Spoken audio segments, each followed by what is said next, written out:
That's actually Becky right there. This is Becky, and these are her parents. This is Kristen Smith, a soldier who has just been shown the remains of his 3 victims. But very soon, detectives will discover that he isn't the only killer. Am I a suspect? Would you consider me a suspect in the murder? Yes. And no matter how much this killer duo conspires, they will realize that their plan to hide an evil murder plot has gone up in flames. If you had anything to do with what happened to her, you need to tell me right now. Okay. Well, I didn't. There's still 2 people in the circle that we have not been able to remove. You're one of them, and so is Robert Papes. On September 17th, 2006, residents in the remote town of Pinyon Pines, California, were alarmed to see smoke billowing from the home of the Friedlis. What they believed to be an electrical fire or the beginning of a wildfire unfolded into something much, much more sinister. When police and firefighters arrived on the scene, they found that there was no one to rescue inside the home, because laying on the floor of the living room, 53-year-old Vicki Friedli and her partner, 55-year-old Jon Hayward, were discovered with bullet wounds. Vicki had been shot in the head, and Jon, who was a former police officer, had been shot in the chest. Then the home had been doused in an accelerant and set ablaze. In the backyard, things proved to be even more disturbing. A wheelbarrow was engulfed in a ball of fire. Inside, police discovered the charred remains of 18-year-old Rebecca Becky Friedli. Becky was just embarking on her journey into a bright adulthood, and in an instant, it was snatched away from her. Police had arson and a triple homicide on their hands. Fortunately, it didn't take long before the road to justice led them to 2 suspects, Rebecca's ex-boyfriend Robert Pape and his friend Kristen Smith.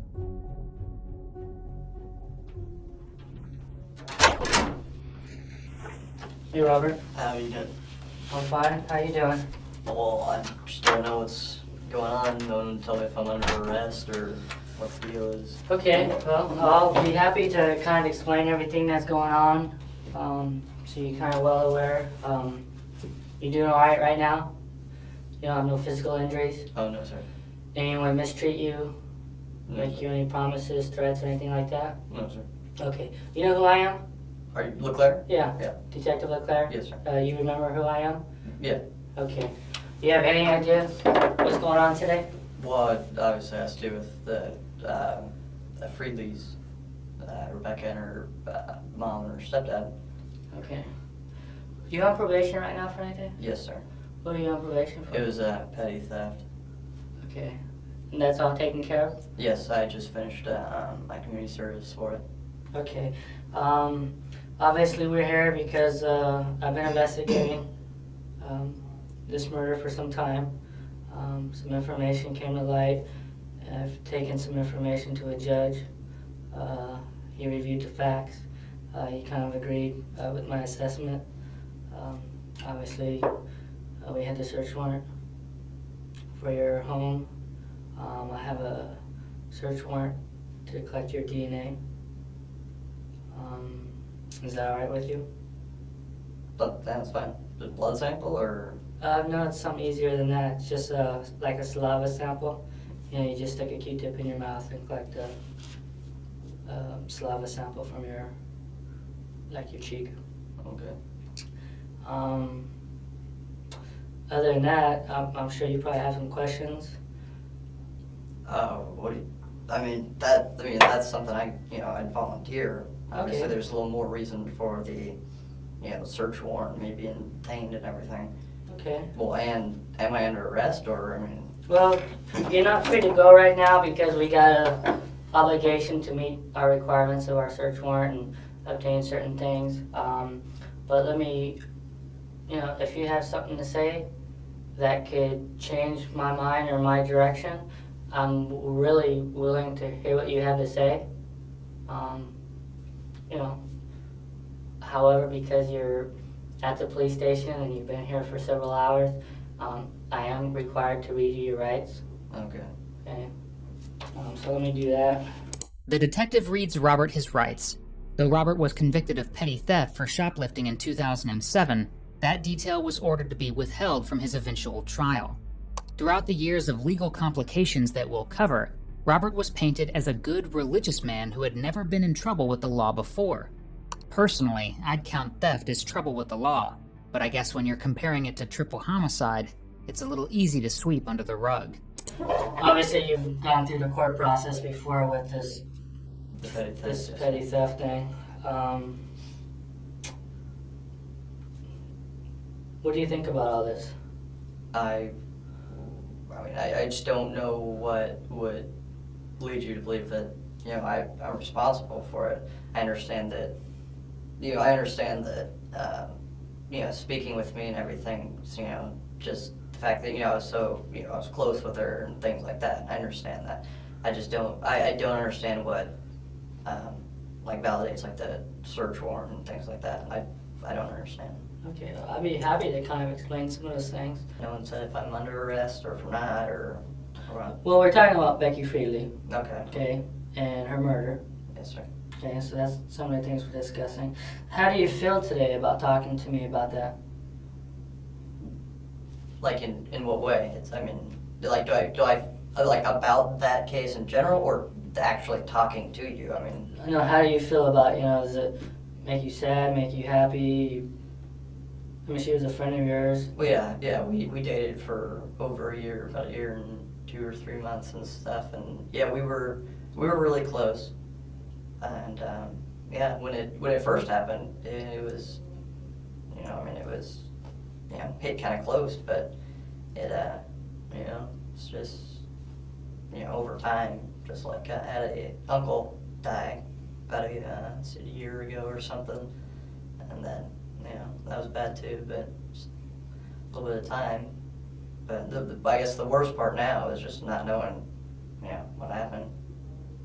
Okay. If you had anything to do with what happened to her, you need to tell me right now. Okay. Well, I didn't. Okay. Do you know for sure who did? No. You have any idea who did? I've not the slightest idea. The only thing that, I'd spoken with her family, they talked about how her mom and her stepdad were in some kind of serious debt, and they brought up the idea of something about a loan shark or something, but I'm not saying that's something I seriously believe or anything. I don't know. Is there anyone you can eliminate from this investigation? Well, Kirshen, I suppose he was the only one who was with me during that time. Okay. I don't know anyone who would or who wouldn't. There wasn't. I haven't found anyone to have any motive to. I wouldn't understand why. Well, tell me why you didn't do it. Why I didn't? Well, aside from the fact that there's no gain for me. I was already broken up with her. It wouldn't benefit me at all. But other than that, I wouldn't kill anyone anyway.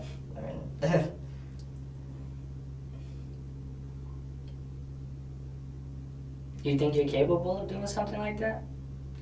Killing someone? No. Especially the things I heard. Found her in a wheelbarrow or stuff like that, and it just seems really gruesome and stuff. I wouldn't be able to do that. Do you actually think it happened the way people say it happened? I don't know how anything happened. All I know is that she was in the wheelbarrow and 2 other people were in the house. Or actually, I don't even know if the wheelbarrow was outside. I just assumed, but. Did you ever tell anyone, even jokingly, that you were involved? No.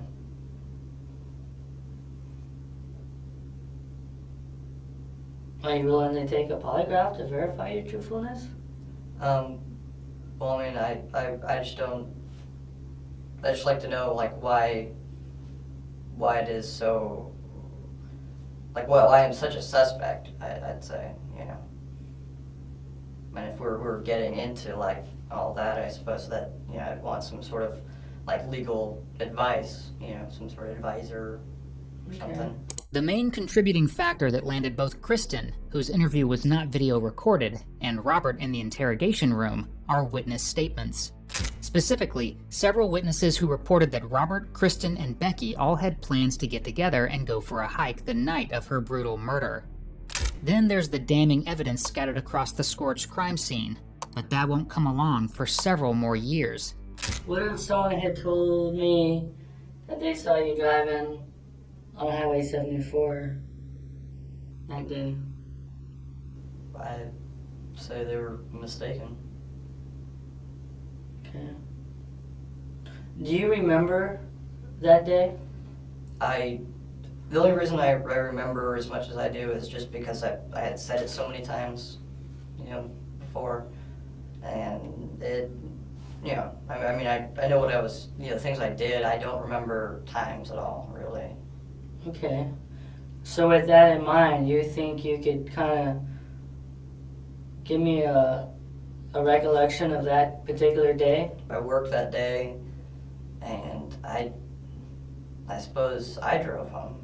So I think I had my car at that time, and before that I had just gotten rides with Christian, but I suppose I drove home, and I was supposed to hang out with Christian that day, but I hadn't gone to church because I'd worked the morning mass. The church we go to is at 10:30, and we missed that, and they don't have an evening mass, so I was going to try to go out to a mass at Sacred Heart.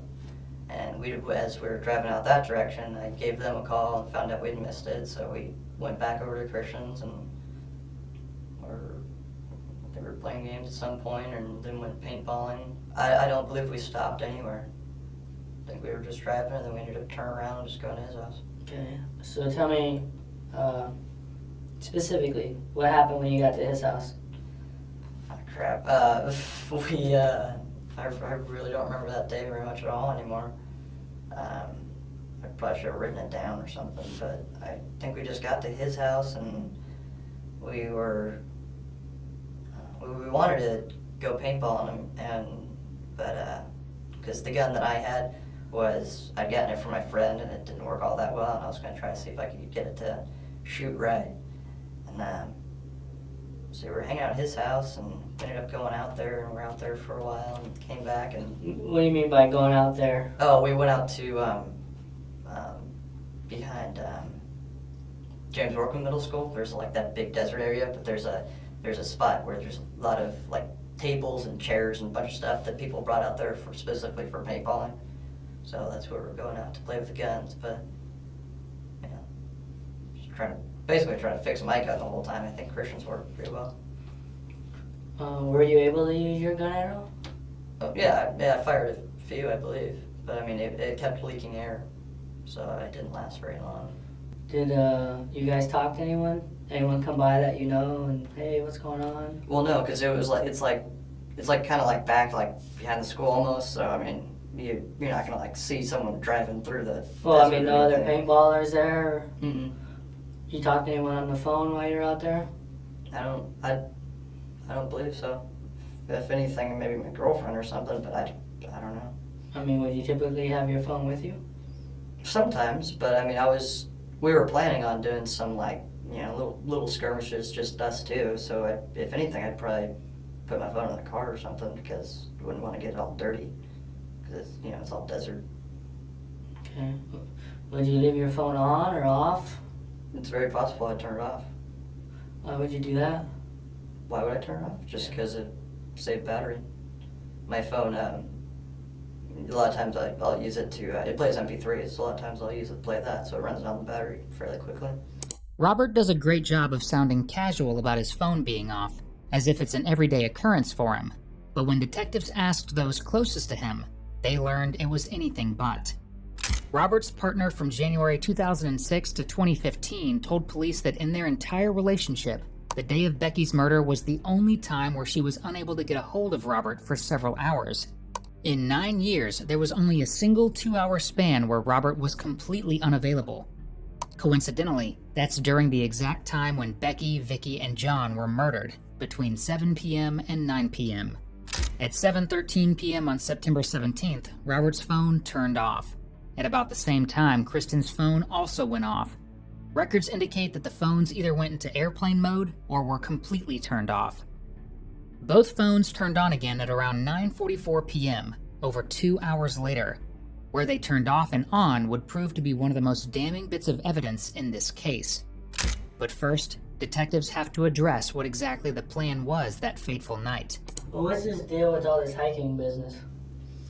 She had invited me to go hiking, and I had told her I would, and I didn't, I wasn't planning on going because I knew she would have kept on bugging me, so I just said I would, and then I was planning on just, canceling, last minute, and then she didn't go hiking with whatever guy she was going hiking with or whatever, that was it. And when was this? When was it? Wait, when was? You're telling me about a hiking event. I'm Oh. asking you when that was. Well, that was the thing. That was when that was the night we were supposed to go hiking, and it was supposed to be me and her and some other guy who I don't know, and that was the night that happened. That what happened? She was, that they were all together. Okay. Well, tell me about this other guy. I don't know. I honestly can't remember whether she said he was a Marine or if I just assumed he was, because that's who she associated with a lot. I'd heard about her and one of her sisters got going and hanging out at the Marine base, 29 Palms Marine base, kind of a lot, hanging out with the Marines there. So I like I said, I'm not sure if he actually was or not. What makes you think? Why would she invite you up there if she's inviting someone else that you don't know up there? I believe that she still had feelings for me. I was the one who broke up with her, and she didn't like that. And I moved on. I'd gotten my current girlfriend, and I'd moved on and everything, and I was trying to slowly kind of just shut off contact with her, but she still wanted to hang out with me. Okay. So, why would she invite you up there and invite someone else that you didn't know? I don't know. I mean, that wouldn't impress you, would it? It wouldn't. The only thing I could imagine would be that she'd want to make me maybe jealous or something, but I mean, Okay. I'm only speculating. I don't know why. That was, it seemed odd to me at the time, and it's kind of another reason why I didn't want to go. Well, where does Christian fit in with this? Christian doesn't fit in with a hiking trip. Well, remember when Becky came over to Yeah. Christian's house? Yeah, I was at Christian's house, Right. so I guess that'd be the only time he fits in anywhere. Okay, so when Becky, this was the day before the murder, When she came over, right? was it? I believe it was, but I wasn't sure. Becky called you and said she was in the area and you were at Christian's house. Yeah, and she came said over? that she was doing some homework or something with a friend of hers or something. She said she just wanted to stop by and say hi or something, and I'm like, well, I'm over at Christian's. Okay. So when she got to Christian's house and talked to you, was Christian present? I think Christian walked out, and I think he just said hi, and I think he walked out one more time to say bye or something, but I'm not sure if he was... If he was there, I don't think he was standing there the whole time. I can't remember. Was he involved in the hiking conversation? No, there was... Were you going to go up to Becky's house with Christian? No, I wasn't. Were you going to go up to Becky's at all? Well, I wasn't going to. It was never your intent to It go was up never there? my intent to actually go hiking. Okay. Did you lead Becky to believe that you and Christian were going to go up there together? No, I don't believe so. I believe I just said I was just going to go. Okay. So why would other people believe that you and Christian were the ones going up there? I'm not sure. I mean, I suppose it's possible that that maybe he was included since he was there, but as far as my recollection, I thought it was just me. Javier Garcia, Becky's best friend, told police that the night of the murder, she called him and told him that Kristen and Robert were both on the way to her house. In addition, Kristen's own father mentioned in an initial interrogation that the boys planned to visit with Becky that night. Two separate people indicated that both of them had plans, not just Robert, to make the 40-minute drive to Pinyon Pines. Earlier you mentioned something about a wheelbarrow. Yes. What was the deal with that? Well, Javier told me, he called me and told me that there was a body in a wheelbarrow, and he later told me that it was her body. Okay. Have you ever seen a wheelbarrow at her house? I don't know, there's all sorts of tools. They had a little tractor and things like that. I imagine there would be a wheelbarrow. But I don't believe I've personally seen it. Okay. So if you haven't personally seen it, then it's fair to say you've never touched it? I wouldn't imagine, but I've played around in their garage before, just because he had a lot of power tools. I know if I've played with the different tools. Some are power tools, some are gasoline. Right, but there's a difference between tools and a wheelbarrow. Yeah. You know what a wheelbarrow is, right? I know what it is, but like with the phone thing, I just assumed. I'm not gonna say I never touched it, because it's possible that I've touched it before. How could it be possible if you never recall seeing one? Well, I mean, things can be somewhere and you don't remember it being there. Surely you remember a wheelbarrow.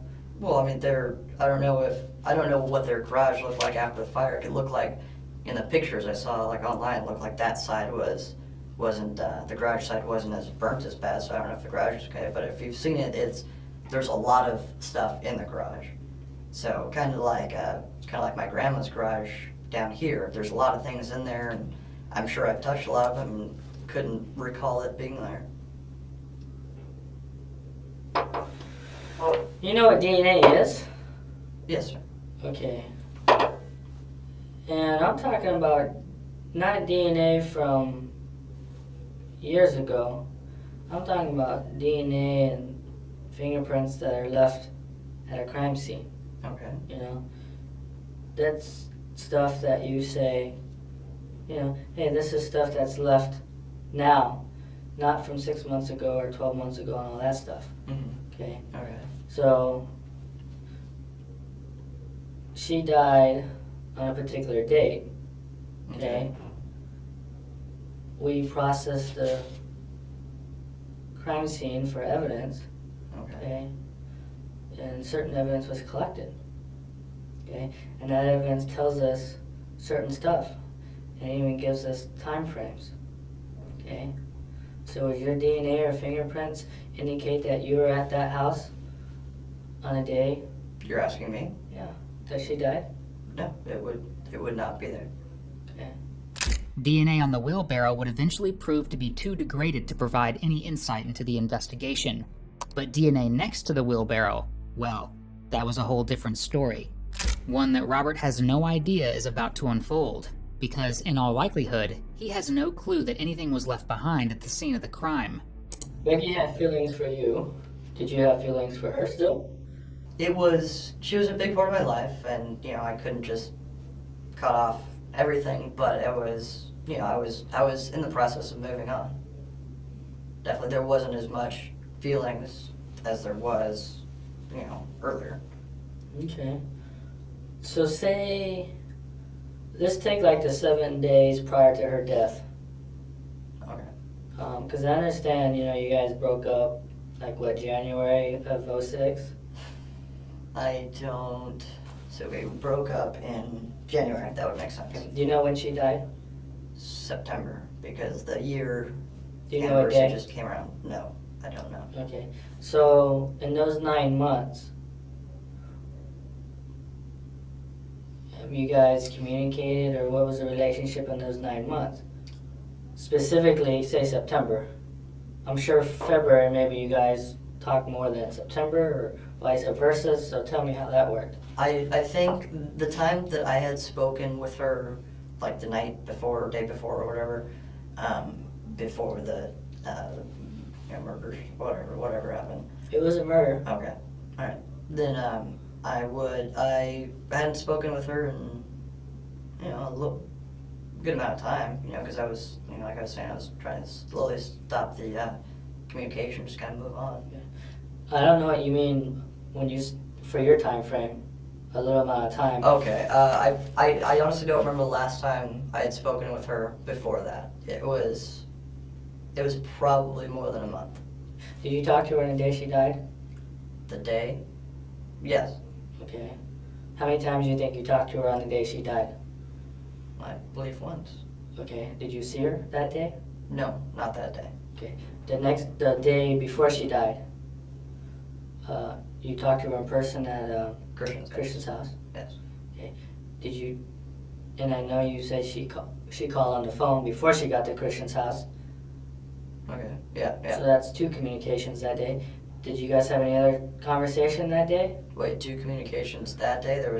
She called you, said I'm in the area, and I'm gonna come by. Then she showed up at Christian's house. Okay. So you guys had 2 conversations. Okay, yes. Okay. So other than those 2 conversations, did you talk to her at any other time on that day before she died? I don't think so, but I mean, I guess it's always possible that, it's like, oh, she called to say something real quick or something, but there shouldn't have been any other, like, detailed conversations. What about that day before? 2 days before she died? I don't believe I spoke with her. Okay. I mean, because if you talk to her one time, you may not remember. Could be insignificant. But if you talk to her 20 times, obviously you would remember, Okay. So that's what I'm getting at. I don't believe I did. I don't remember. It was, some time ago. Okay. It's not going to serve us much purpose if we talk about things and we just get a whole bunch of I don't remembers. Okay, Obviously, that's why. But then again, I don't want to say something that's clearly wrong, so. Sure. I mean, I don't want you to do that either. I was trying to be, like, honest about the phone thing. I assumed he did, it just would be weird to me that he didn't have a phone, but I guess he didn't then. Becky's friends and phone records contradict what Robert has said. Just 3 days prior to Rebecca's death, she and Robert had a 10-minute phone conversation that was initiated by him. And though he continues to paint Becky as the one who was chasing him, testimony from her surviving friends say otherwise. 2 close friends of Becky told the jury that Robert had an obsessive need to be in control of her. Shortly after their breakup, one friend recalled that Becky received 30 to 40 calls a night from Robert while the 2 were on vacation together. What time were you supposed to go hiking? We didn't have, I remember speaking with her, she just said after work, and I just said, after work, we gotta get, to shower and stuff like that, so it's obviously gonna be sometime after that, but I don't remember if we set a specific time. After your work or her work? My work. I don't think she worked that day. Okay, so you got off work at 6 o'clock or 5 o'clock, right? Yeah, that would make sense. Okay. So what time would you call her in order to cancel? I mean, she would expect you at some point. Yeah. Daytime, nighttime? If anything, it'd probably be a little bit later, because I think I was trying to kind of just save it for the last minute, just kind of like, oh, this something just came up real quick or something. So I believe, if anything, I would have saved it till a little bit later. Okay. So what time do you think? Well, we were late for church and stuff, so about 5 or 6. It'd obviously have to be, after 6 or something. I guess it'd be between 6 and 8 or something. Okay. But I thought 8 seems too late anyway, so I'd imagine it was before that. Okay, well, the only thing before 8 and after 6 would be 7. Okay, I guess that seems like a fair number that I would guesstimate. So it'd be fair to say that you would have called Becky around 7 to counsel because you would anticipate she would have been home at that time? I'd imagine, yeah, I'd say that would seem fair. Okay. So would there be a telephone record of you calling her cell phone at 7 o'clock? There should be. Obviously you've got the records. If The first time that you talked to Detective Michaels, do you remember talking to him in this room? Yes. And he was asking you about, all this stuff about Becky? Mm-hmm. And you mentioned that you were going to go hiking with him? Or go hiking with Becky? Yeah, I was supposed to, yes. Okay. But you didn't tell him that you canceled. Thought I did. But you didn't. I didn't tell him that I did cancel. What I said, I never spoke with her, or? No, you just didn't. You just blew her off, basically. You didn't intend to go.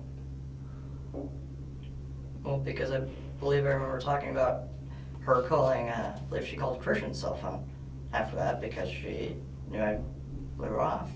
Somehow, I believe. Why would she call Christian's cell phone? Because if she was trying to get a hold of me, Christian would be the only other person to get to, because I'm usually... Why was she trying to get a hold of you? Because obviously if I wasn't there, or I hadn't talked to her, what happened, then obviously she'd want to get a hold of me and find out what's going on. But didn't you just tell me you talked to her and counseled? I believe I did. So why would she call Christian and try to get a hold of you? Because I believe I called and canceled and she wasn't happy about it, so she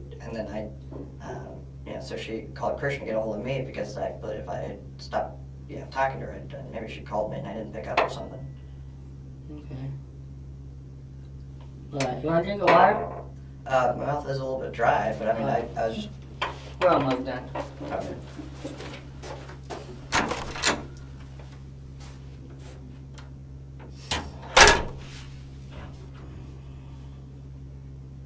The look that Robert is giving here is warranted, because they are not almost done. Not by a long shot. When police return 15 minutes later, they have some more facts that Robert is not going to like being confronted with. Has Christian ever shot your two guns? Your shotgun and your He's never shot the shotgun. He has shot the Mustang. Have you shot his weapons? I shot the shotgun one time. When was the last time?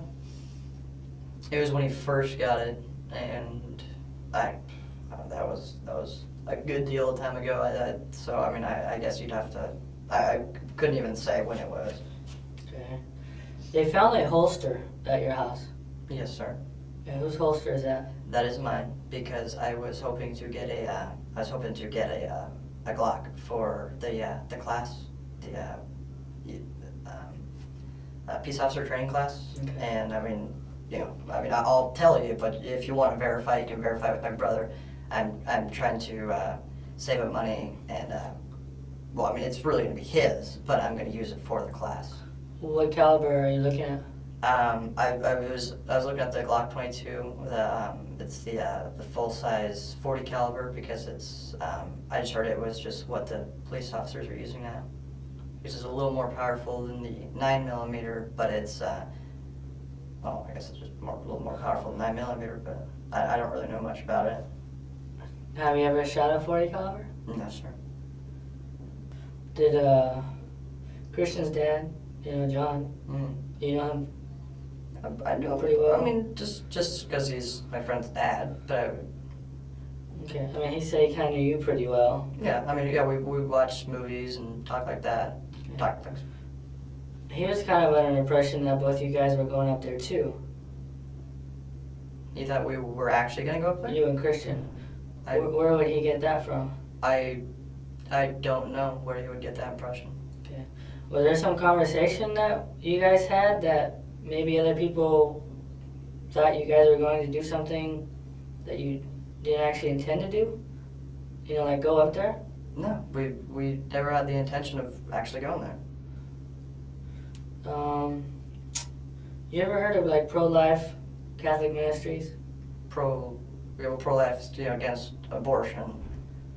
I'm not sure if that's like a specific group, but pro-life Catholic ministries. Well, you're Catholic. Yeah. And they have this. People boycott abortion and stuff like that. Yeah, well, there's this Catholic group who go around the local churches here, the Catholic churches, and they train the volunteers, about, pro-life, teenage pregnancies, things like that. Maybe even assist with, troubled teens or things like that. Okay. I mean, you have that at your church? There are people who are involved in it. My mom is involved in a program. It's called Magnificat. I don't know what all that consists of, but Some of this organization is probably the main, diocese in San Bernardino. Their groups probably come around, they pass out their business cards, they go to your church, Sacred Heart, You ever seen any of these business cards?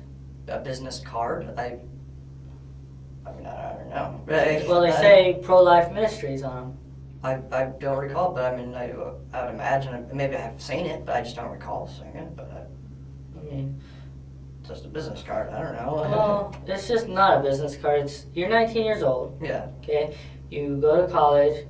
You tell me that you've explored a career in law enforcement.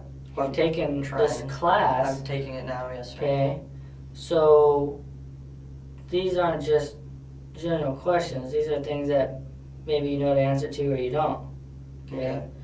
So if there was a business card with your fingerprint on it that said pro-life ministries, would there be a reasonable explanation for it? It would make sense because my mom is involved in pro-life, things like that. So I wouldn't. It would make sense that your mom's fingerprint's on it, but I'm asking you about your fingerprint. I've helped out with the different things. I've gone and do little protest things, like go stand in front of the abortion clinics and things like that.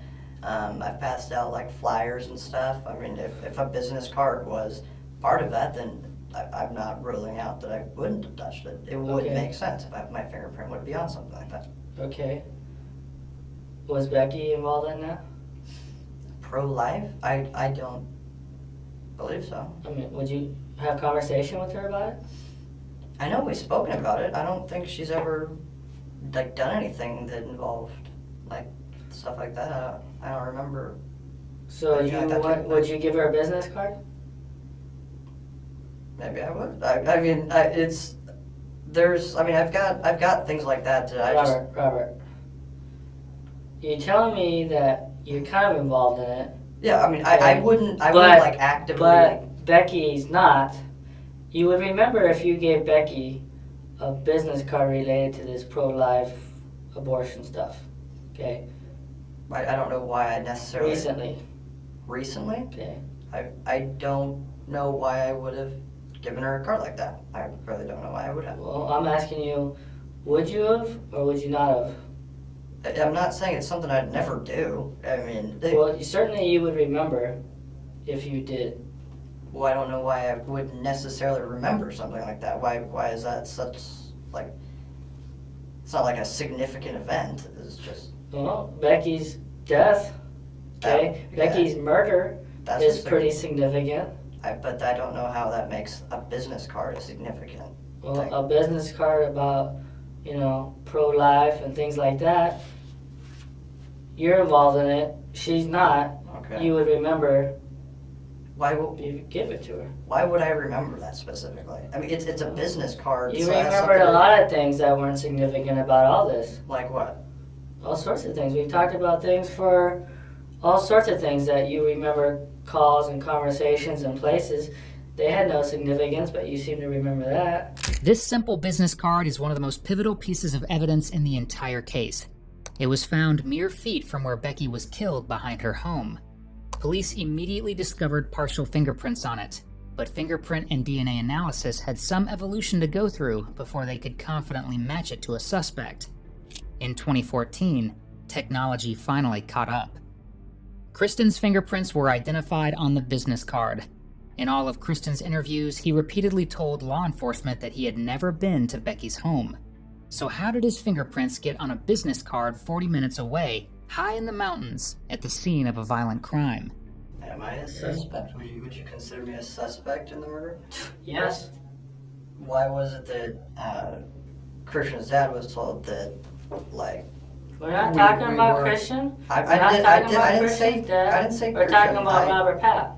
Okay, it's Pape, but I feel this conversation is just moving towards a like hostile tone, and I don't appreciate being taken from my house when I would have voluntarily given up my fingerprints and my DNA cheek sample or whatever, and I missed an interview. I would have a job now. I have no income right now. I mean, of course, it's not so much of a big deal since I'm living with my mom, but I just feel that it was a little unnecessary.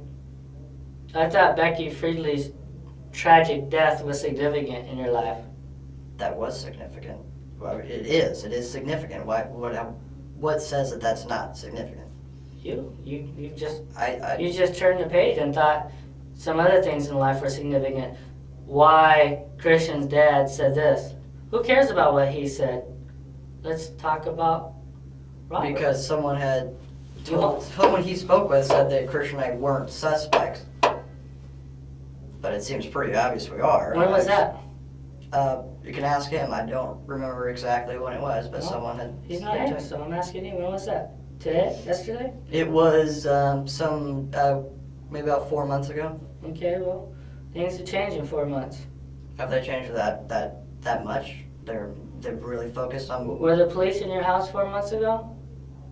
They weren't, but I don't know what. Were you taken from your house 4 months ago? I wasn't taking my. Okay, so would you say things have changed in 4 months? That's what I'd like to know.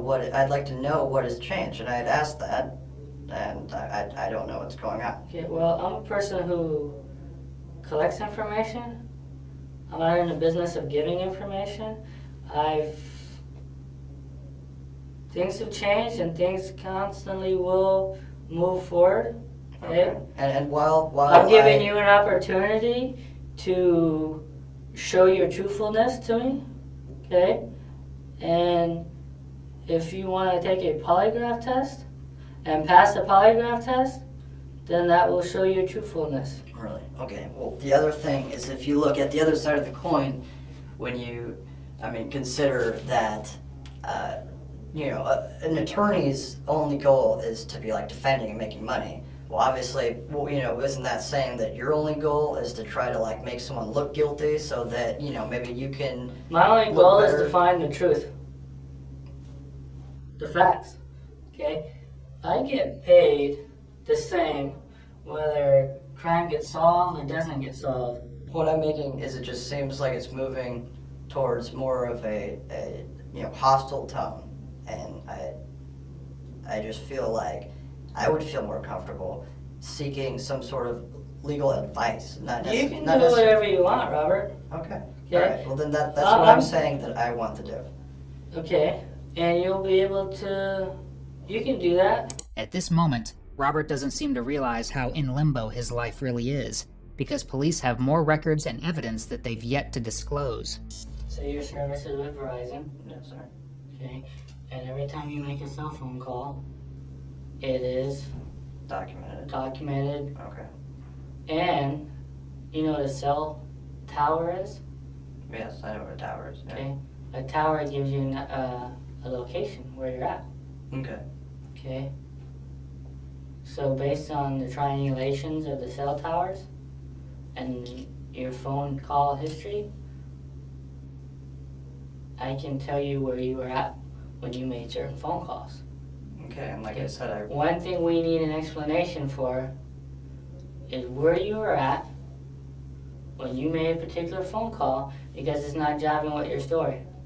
Okay. Okay? I'm not sure why it wouldn't jive with my story.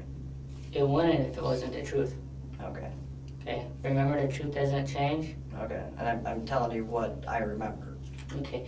Unfortunately, what you remember and what happened is two different things. Okay. Okay? So we need to get rid of what you remember and find the truth. Okay. But Okay? you can't just get rid of what you remember if that's what you remember. Because Well, aside from what you remember, you know. there's nothing, really, because if you don't remember it. Well, the truth is always there. And for some reason, people always kind of come back and remember the truth. You can remember insignificant things in your life, right? All the time you remember things that are insignificant. Okay. There's certain things, but that's why I call it insignificant, because a lot of times you don't remember them. Well, no. Okay. Now we have a significant day. Robert is at the police station, Okay. okay? Is our prime suspect for this murder. And this isn't the time to can't recall an insignificant fact, okay? You need to think down deep inside you and start recalling some significant facts. Okay. Okay. And I I told need an you- explanation on some of these places you were at. Maybe there's a reasonable explanation, okay? But until I hear it, okay, there ain't no explanation. If you want to make it reasonable, I'm all ears. Okay. But that's as I remember. No? Don't you think you and Christian would remember the same events? I'd imagine we would. Okay. But then again, I'd imagine he'd remember the locations of where exactly we went better than I would, since Why he was would driving. he? Why? Because he was driving and I wasn't looking at the road. What were you looking at? I was looking at my phone. Okay, for 20 minutes? I don't remember. Like, So, you know where Monterey is? yes, I know where Monterey is. Okay. You know Monterey south of 111? Where does that road go? That goes up to Rebecca's house. Okay. Were you at any time on Monterey south of Highway 111? I suppose the only way is if we turn around there. Okay.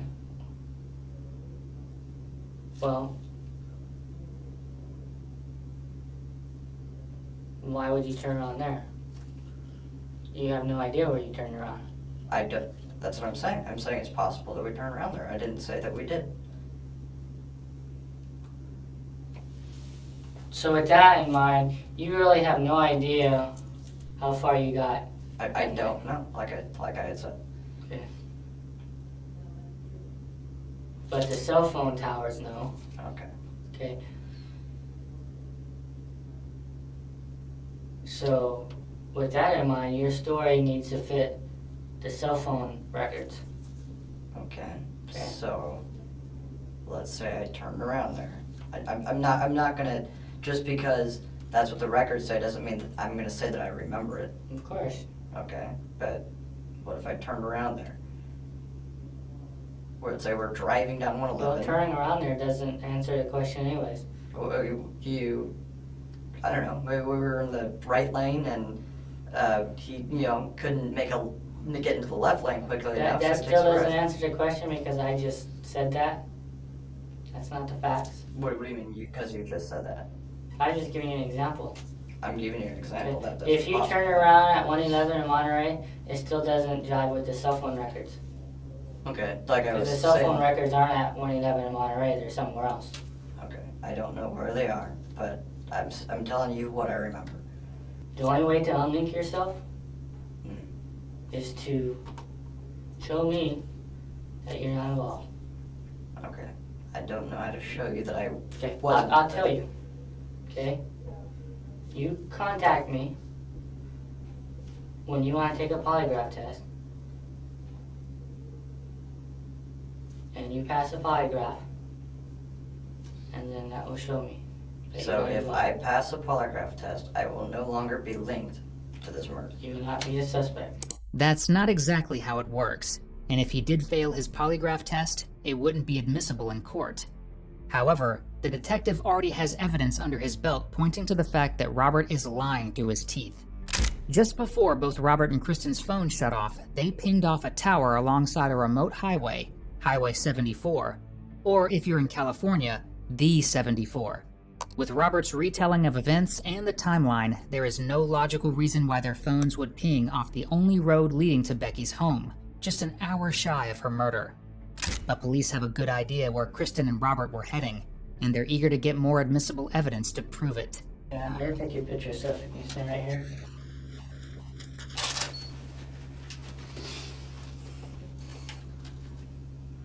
Hey, what is the deal with that bag of ammunition? The bullets and the casings with like 38 and 9mm. I got all those out from where I go shooting. I was just collecting them. Where did you get them at? 1,000 Palms, where I go shooting. You mean you found them? Yes. Why were you collecting those? Just a collection of just different calibers and stuff. So my question I'm asking you is, what's your fascination with all the knives and the guns and the bullets? That's just what I like. It just looks cool.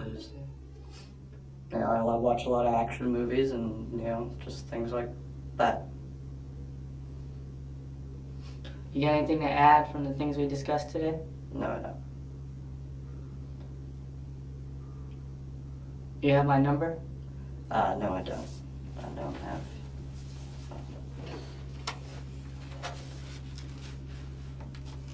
Okay, you talk this over with some of your people, okay?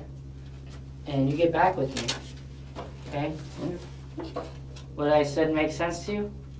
Yes. You wanna do whatever's in your power to solve Becky's murder, exclude yourself from this whole situation. Well, you know what you can do. Right. And then again, maybe you just need to be truthful and let things lie where they may. Because this will never go away. Okay? And 4 months ago we were nowhere. And now 4 months ago, or 4 months now, look where we're at. You're here and the police are in your house and things ain't looking so good. Where are we gonna be in 4 weeks from now? Somewhere else? Have a seat so I can arrange some transportation. Oh, was my mom not here? Well, someone had said that she was calling, then they said that she was actually here. I don't know, I gotta find out. Let me find out from some people. And my knife too. You what? My knife too, if that's Alright. there. Instead of his mother, he gets a surprise visit from someone else entirely, his alleged partner in crime, Kristen. At this time, the two haven't spoken to each other in several weeks, because according to Robert, Kristen disapproved of his new girlfriend and vice versa. What's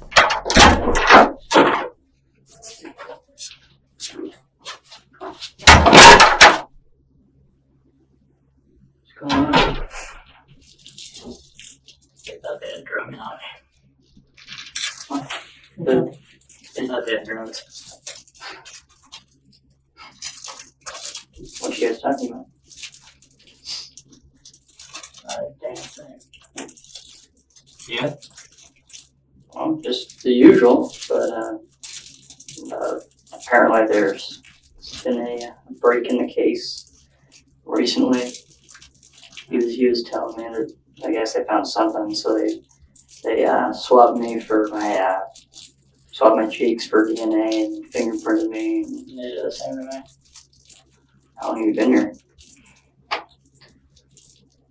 The clock's wrong. Yeah, I know. Been here since 10. Yeah, same here. 10:30, I guess. Where were they like keeping you normally? Like were you in that little cell thing? Mm-hmm. Smells like piss. Dude, I almost took a piss in there. Yeah, I had to pee, yeah. So, I told him nothing. When you... It's just like the same stuff. She just said you want to be a lawyer. I didn't say anything different.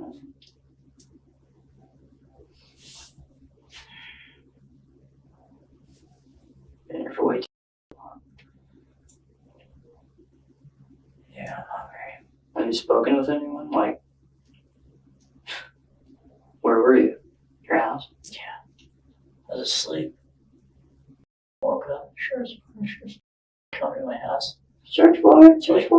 10 people. I hear like, I ran in her room, like, you know what was going on. Apparently, they kept asking me if I had touched the wheelbarrow and stuff like that. The wheelbarrow? Oh. And they kept saying, it's like, oh, it's like they have a wheelbarrow, because, you know, that's where they found Becky.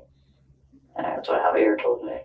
And I was like, oh, Javier, did you know that wheelbarrow? I'm like, oh, I don't know. I imagine he'd have a wheelbarrow. So isn't that something you remember? Like, why would that? But I remember if you had a wheelbarrow. And he's like, yeah, so then if you don't remember, then you wouldn't have touched it, right? I'm like, well, I've been in the garage before. I can't say I've never touched the wheelbarrow. You know, I don't physically remember every single thing I've touched in my life.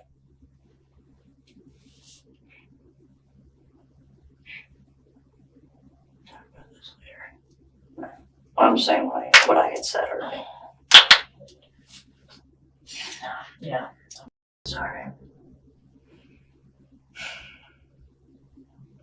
You get a Halo 3? Yeah. Beyond legendary. So I'm beyond heroic the first day. And then I waited a day and was just playing multiplayer. And then the third day I begot legendary. Kristen's hushed conversation and topic change isn't exactly subtle. Police microphones may not be known for their amazing quality, though we promise we'd try to fix them, but his whispers couldn't escape them. For the next hour, the two have a meandering, nonchalant conversation about Halo, the annoyance of their arrests, and how badly they have to pee, completely avoiding any and all conversation about the night Becky and her family were murdered. From this point, the case went stale. Kristen and Robert were both released. Robert got married and had a child, and Kristen joined the military and moved states away. From the moment you've just seen on, the boys didn't speak to one another. Until the night before the interrogation you're about to see, which took place in 2012. Obviously, we've never met. We're not the original people that you talked to back in 2006 when all this stuff occurred. We've kind of picked that up again, all right? So those people are not a part of our unit anymore. They've gone on their way elsewhere into the department. But we have picked it up just as a fresh look at things, all right? The new group of bright-eyed, bushy-tailed detectives read Kristen his rights, but will he prove to be as hard to crack as he was 6 years ago? This is never going to go away, and, we could be here talking to you again, next week, next year, or somebody else takes our place, got retirement coming up pretty soon, and there's going to be somebody else that's going to roll in and take my position, okay? Re-looking at it, and it's not going to go away until it's dealt with, bottom line, all right? And I'll tell you, and correct me if I'm wrong, but my theory is that whatever happened up there, I think you have a much lesser role in that, okay? And I firmly believe that. But I can't sit here and tell you, hey, I know what happened up there. I know everything, because you'd be calling bullshit on me, all right? And you'd be right, because I don't know. I wasn't there, all right? I only know what I know based on the evidence, the massive amount of people that I'm going to talk to, the interviews and stuff like that. So, and it leads us to, basically one conclusion, all right? And it's, a big thing that I've learned long ago is that two things, you have, when we do what we do, we have the evidence and we have the truth, okay? And what happens is if somebody lies to us, we expect that. But if somebody lies to us and tells us a story, we can compare it to the evidence and say, that doesn't mix. That's not right. It's not consistent. That's bullshit, okay? But when people tell us the truth, and we can take that and we put that to the evidence and oh, you know what? That makes a lot of sense. That is explainable. What do you think? I know there's a lot for you to. yeah, just let me gather my thoughts. Yeah, it's a lot for you to take in.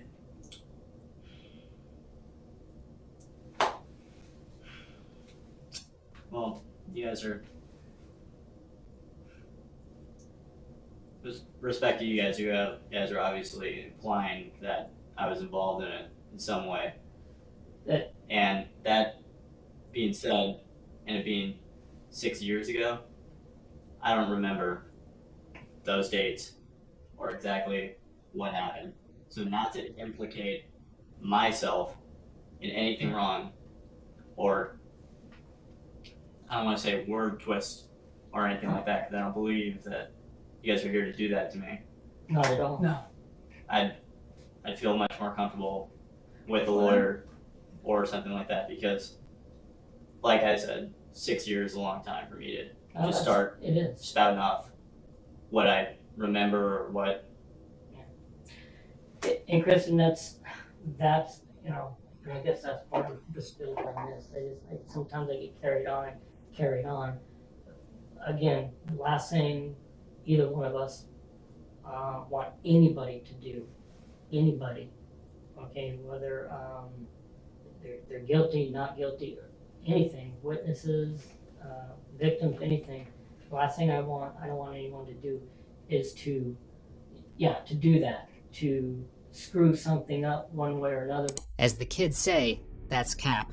The investigators leave the room to contact transportation for Kristen, and for the next hour, Kristen anxiously paces until they return with a parting gift. A gift that, unfortunately for Kristen, leaves his stomach wanting to part with his lunch. One of the things we want to, in my end, it's going to be maybe hard for you, maybe not, but I want to show you The impact of the impact, of what happened to Becky. Okay,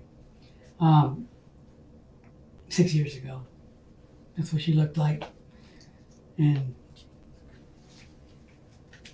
this is the house that she lived in, and her mom and her boyfriend. You want to see? You see, you know, just I'll listen. Okay, I can say that. No. This is one of the bodies that were dug up from the remains of the house. that's actually Becky right there. This is Becky.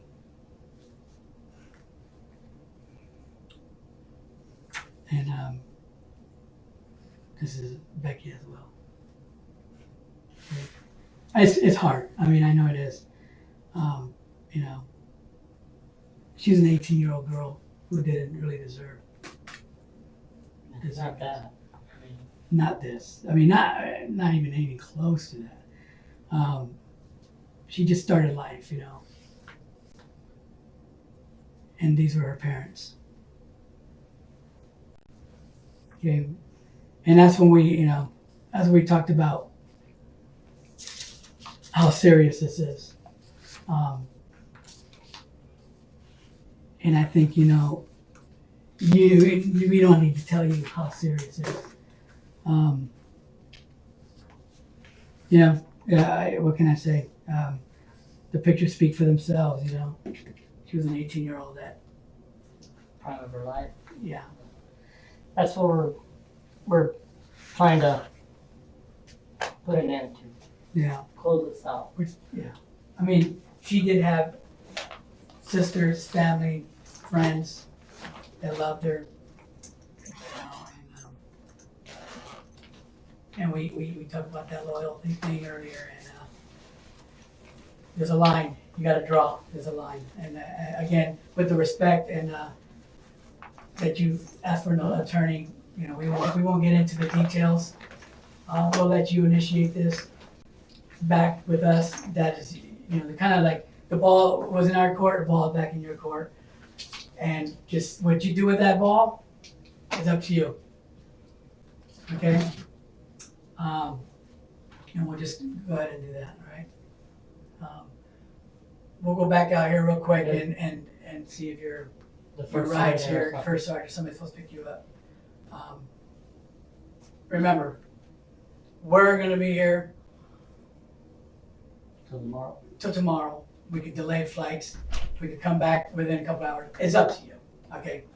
You know, you do what you need to do, okay? And just let's go and see this guy.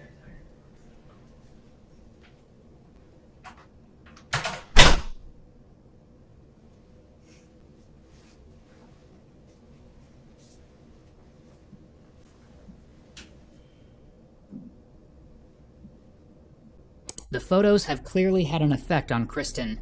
10 minutes later, he's struggling to keep it together.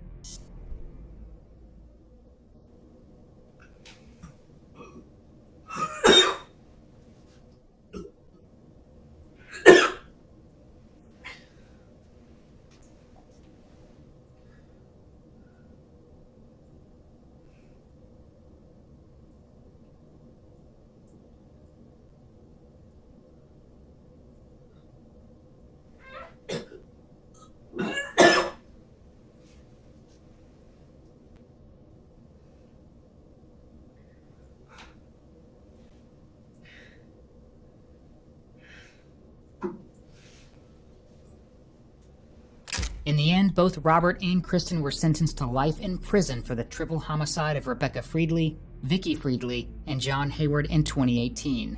It was an investigation that took over 10 years and has honestly left many questioning whether the two should have been found guilty or not. The jury made their decision, and we can't answer the question of what happened that night. We can, however, leave you with this single moment from Kristen's 2012 interrogation. Feel free to let us know what you think he says.